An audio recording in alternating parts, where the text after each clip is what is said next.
কে ভাই না ভলিউম দে তোরা মাইকের সাউন্ড নাই কিন্তু ক্যাচিং পাওয়ার নাই কি খালি আরে দিসকে জোরে ঠেকে দে ভলিউম মিছে হাত দিয়ে আমাকে দেখাই দিচ্ছি মাইক ভালো মাইক সাউন্ড ক্যাচিং হচ্ছে না তো আলো যাই হোক গে কানও ঠাস ঠাস করে পড়া লাগবে আমার কষ্ট হচ্ছে তো ভাই কি কথা কর না কে আমি জোরে জোরে বলতেছি কথা কমপক্ষে 1 ফুট দূরে থেকে এই নায়িকারা গান করছে রে ঢাকাত 5 হাত দূরে ওরকে মাইক নাই কোনটি জায়গায় সাউন্ড আসছে টিভি মাথায় চলে না হ্যাঁ আর আমাদের মুখের কাছে মাইক ঠিকই লেগেছে এখন টেপ দিয়ে মুখ ওটি একবার আটকে দিলে তাহলে লড়ান লাগবে না ইনকে করে মানুষ বাঁচবি বলতো কমপক্ষে 1 ফুট দূরে থেকে ঠাস ঠাস করে কথা বলা লাগবে হিলে বক্তা মারা মাইক আর আমাদের দেশের রাজনীতি হলো ইমানদার মারা রাজনীতি এই হুজুরাই হলে পাঞ্জাবি গাতে সাদা দাঁড়িয়ে আছে কে জিব্রাইল খাড়া আছে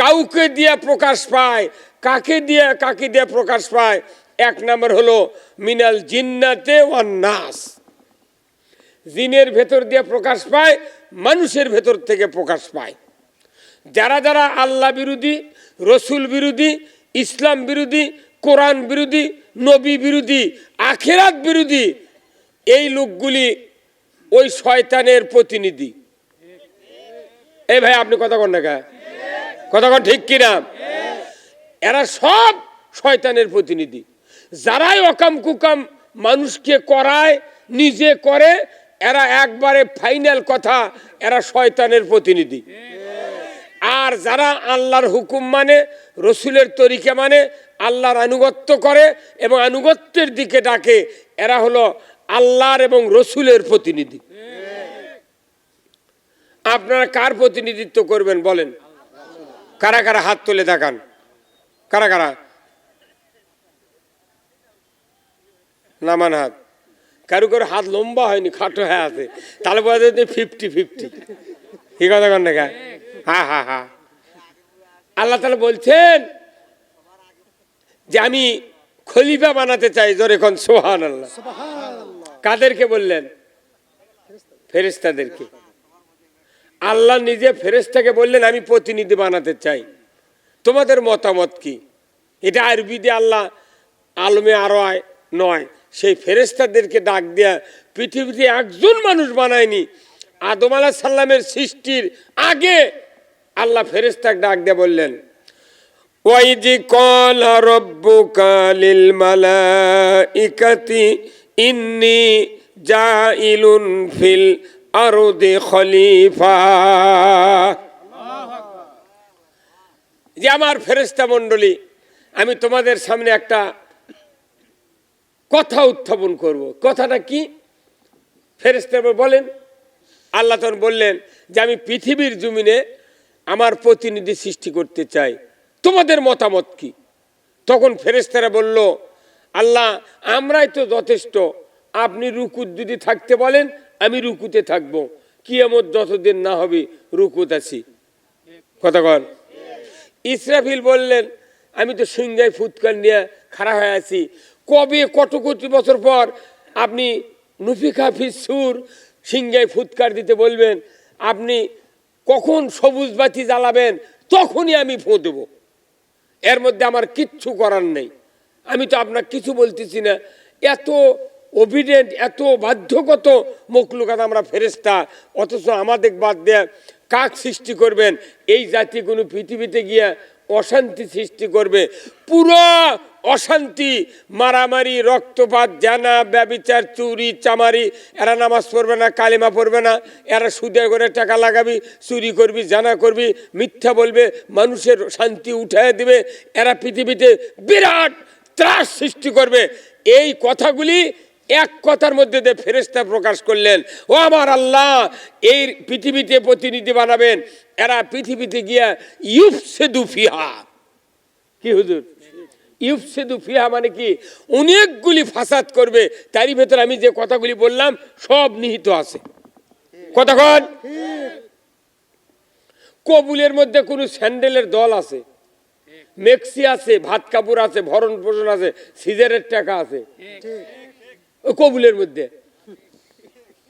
এই ইউসিডির মধ্যে এই ফাসাদ, মারামারি, হত্যা, যত রকমের ব্ল্যাকমেল, দুর্নীতি সব এরা করবি। এই পুরাটা ঢুকেছে ফ্যাক্সিলোড দিয়া, ওই মেমোরি কার্ড হলো ইউসিদু। আল্লাহ এত জ্ঞানী, সেই দিন ফেরেশতা এক কথায় প্রকাশ করছে, ইউফসিদু ফিহা, এরা পৃথিবীতে গোলমাল সৃষ্টি করবে।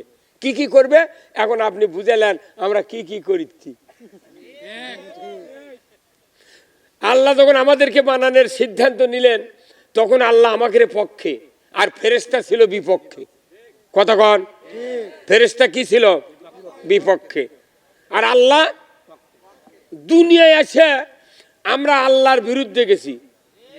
তাহলে এখন ফেরেশতা কার পক্ষে? তখন ফেরেশতা আল্লাহ, আল্লাহ আমরা বলছিলাম না এরা পুকুর মাছ ছেড়ে দেবে, একজন চুরি করবে আর একজন।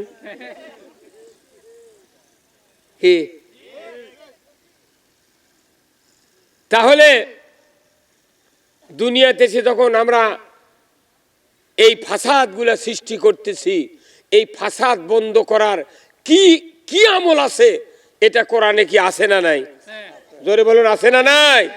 তাহলে এই ফাসাদ বন্ধ করতে হবে। আগে ফাসাদ বন্ধ, তারপরে নামাজ, দাড়ি, টুপি, জুব্বা, জিকির। ফাসাদ চলতিছে, আমরা বড় বড় দাড়ি জুব্বা দেখালি মনে হচ্ছে জিবরাইলের খালু ঘুরিচ্ছে, যার কারণে আমাদের বেটারা নামাজি হয় না, সমাজে শান্তি নাই। এক ছেলে আর একজনের বিটি গিয়ে চলে যাচ্ছে, কে এর ইডা চুরি আর উডা চুরি, কোনো শান্তি নাই। এর কারণ কি? জমিনে ফাসাদ। আল্লাহ রাব্বুল আলামিন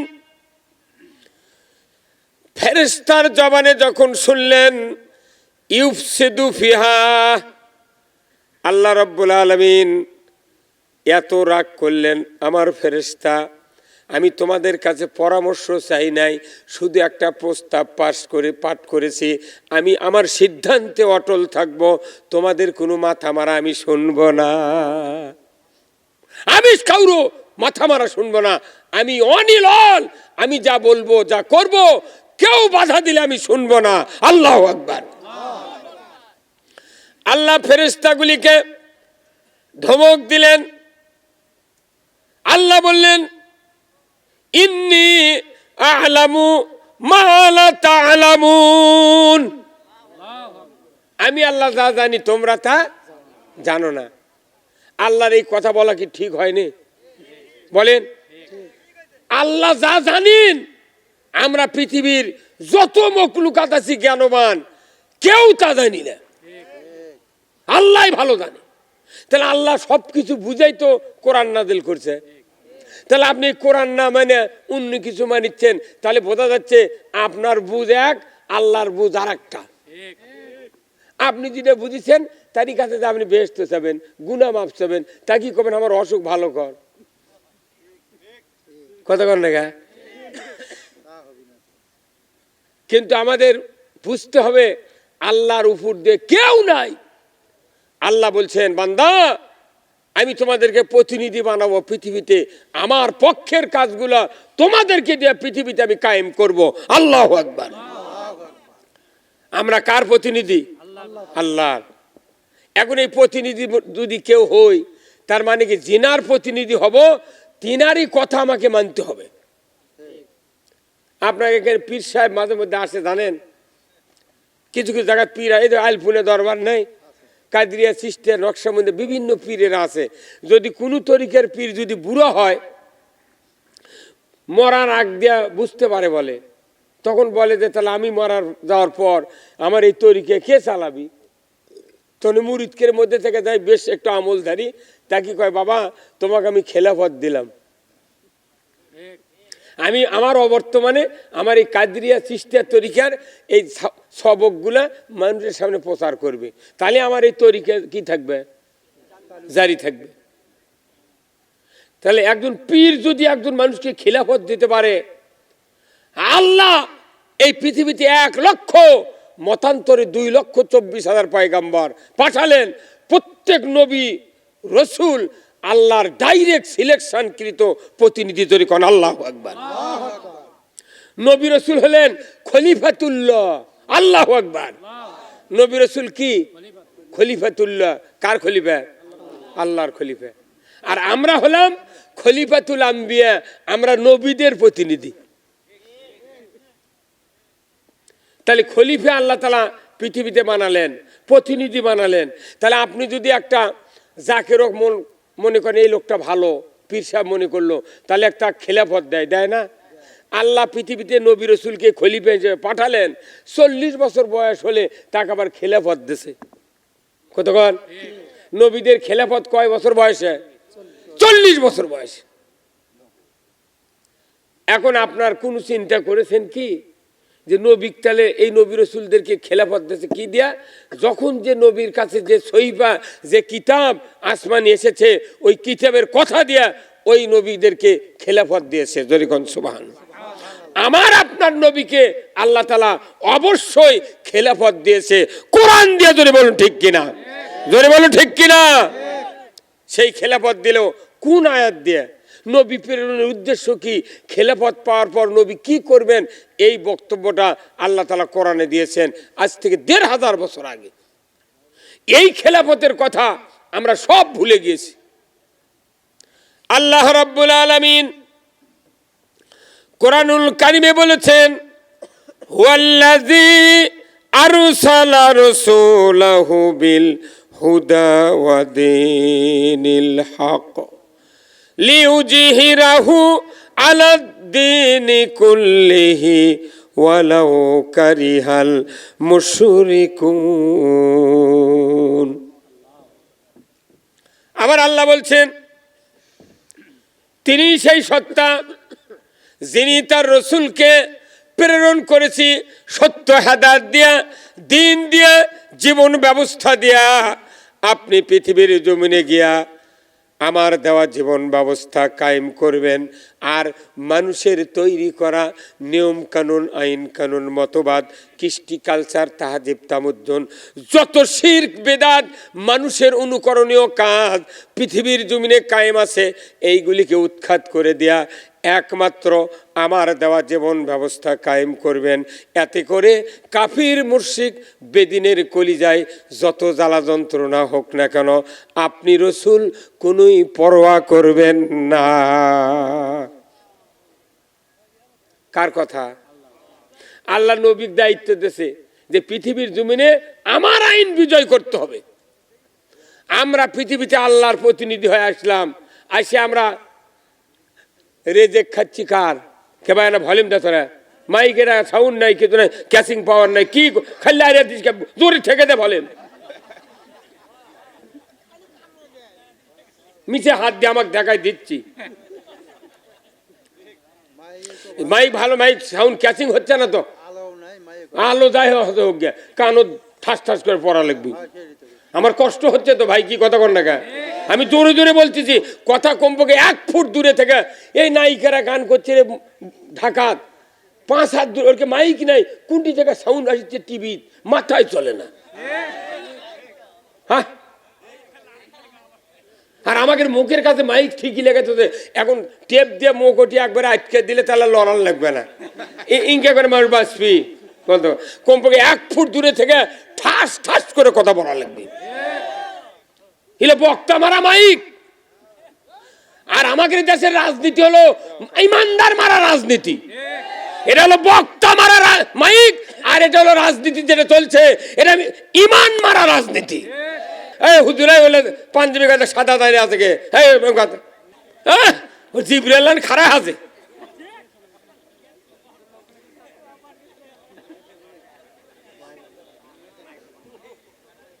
এত মানুষ সভা হওয়ার দরকার নাই। 15 জন মানুষ যদি হয় ঠিক মতো, একটা ওয়ার্ড ঠিক হয়ে যাবে। হাজার হাজার মানুষ সভা শুনে একটা সবার মানুষের কোনো পরিবর্তন নেই। আল্লাহর আইনের কথা কলি মানুষ ধন্দা মারে, আর ওরকের আইনের কথা কলে উঠেও কি মার্কার কি দেয় কথা কর। এবার না পেরে তাল গাছ মার্কা দিয়েছে সরকার। আমার দেখে সে মিয়া মানুষ লেছে নাম্বা, ওই মার্কা লেছে মিয়া মানুষ। জীবনে তাল গাছ মার্কা আমি দেখিনি। কি অবস্থা হবে? 26 তারিখ পর্যন্ত আমাদের থানা নির্বাচন হচ্ছে 26শে ডিসেম্বর, 25 তারিখ মতো সব বিজয়। বিজয়ের মার্কা তাল গাছ, বিজয়ের মার্কা নৌকা, বিজয়ের মার্কা ঘোড়া, হাত পাকা। তাও এবারকার মোটটা ক্যানভাস হচ্ছে গান কয়া। কি কথা গানের মাধ্যমে রে বা, মাথায় লষ্ট রে।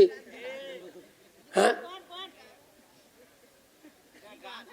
মানুষ মানুষ বুঝলো না যে আমরা আল্লাহর প্রতিনিধি। শয়তানের প্রতিনিধি যারা শয়তানের আইন বিজয় করার আন্দোলন করে, আর আল্লাহর প্রতিনিধি যারা আল্লাহর আইন বিজয়ের আন্দোলন করতে পারে না। এত বড় দুঃখ কোথায় রাখবো? মসজিদের ইমামরা আল্লাহর আইনের কথা বলে না, মাদ্রাসার হুজুররা বিল কাটপি দেখে কয় না। কি ইচ্ছা মতো যার মনে তাই ক্যাপাসিটি করে চলিচ্ছি। কেন? আল্লাহর প্রতিনিধি যারা, তারা কাউকে পরোয়া করবে না। এই পৃথিবীতে আমরা আল্লাহর খলিফা। জোরে কোন আমরা কার খলিফা? আল্লাহর খলিফা। দায়িত্ব আল্লাহর খেলাফত এই পৃথিবীর জমিনে কায়েম করা। আল্লাহর নবীকে এই দায়িত্ব দেওয়া হয়েছে। উনি 23 বছর নবুয়তি জীবনে, তার 10 বছর জীবনে মক্কাতে সব করে দেখাছেন। আমার ভাইয়েরা, মক্কাতে রাসূল মাত্র 13 বছর থাকলেন। নবুয়তির জীবনের মেয়াদ হলো 23 বছর। মক্কাতে থাকলেন 13 বছর। 130 জন লোক তৈরি করলেন। তার ভেতরে 4 জন খলিফা বানালেন, আবু বকর, উমর, ওসমান, আলী রাদিয়াল্লাহু তাআলা আনহুম আজমাইনগণকে। এত বড় শক্তিশালী নেতা 4 জন তৈরি করলেন। 126 জন সাহাবী তৈরি করলেন। মক্কাতে মানুষের সমাজের পরিবর্তন করতে পারলেন না। শেষ পর্যন্ত আল্লাহর নবীকে হত্যা করার পাইতারে চালালো। কথা ঠিক কিনা? আবু জেহেল আইন করলো, ওয়াকালাল্লাযিনা কাফারু লা তাসমাউ লিহাযাল কুরআন ওয়ালগাউ ফিহি লাআল্লাকুম তাগলিবুন। আবু জেহেল আইন করলো, মুহাম্মদ যে কোরআন শোনাতে লাগে, এই কোরআন তোমরা শুনবা না। যদি শোনাতেই লাগে গোলমাল করবে, হট্টগোল করবে, তাহলে তোমরা বিজয় হবে।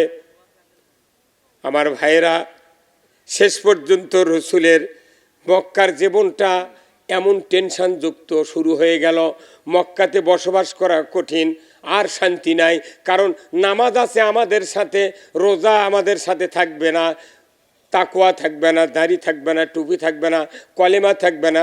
অথচ এই সমাজে এইগুলি না থাকার কারণ হলো মক্কাতে নবী আছে, সাহাবা আছে, কোরআন আছে, দাড়ি আছে, টুপি আছে, তাকওয়া আছে, কিন্তু রাষ্ট্র শক্তি নাই। সব আছে কিন্তু রাষ্ট্র, নবী আছে, রাষ্ট্র শক্তি নাই। মক্কাতে শান্তি নাই। আল্লাহর নবী বললেন, রব্বুল আলামিন, আমার সাহাবীরা এসে বলে,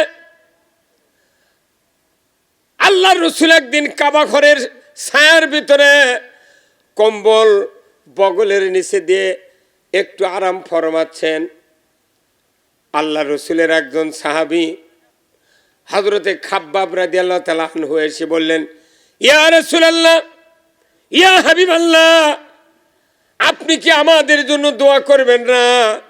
আমরা মার খেয়ে খেয়ে শেষ হয়ে গেলাম, আমাদের নির্যাতন নিষ্পেষণ এত চলছে, আমরা দুনিয়াতে অস্থির হয়ে যাচ্ছি। হুজুর, আপনি দোয়া করুন, এই অস্থিরতা যেন আমাদের কাছ থেকে আল্লাহ তাআলা বন্ধ করে দেয়। কাবার ছায়াতে আল্লাহর রাসূল আরাম ফরমাচ্ছেন, একটু কাত হয়ে বগলের তলে কম্বল রেখে। আল্লাহর নবী সোজা হয়ে বসলেন। আল্লাহর নবী বললেন, খাব্বাব, তুমি এত অস্থির হয়ে গেলে কেন? তোমার পূর্বে যত নবী রাসূল পৃথিবীর জমি এসেছিল, কোন নবীকে করদ দিয়ে ছিঁড়ে ফেলে দিয়েছে, আগুনের কুণ্ডুতে ফেলে দেওয়া হয়েছে, কাউকে দরিয়ার ভেতরে, কাউকে ফাঁসি দিয়ে দুনিয়ার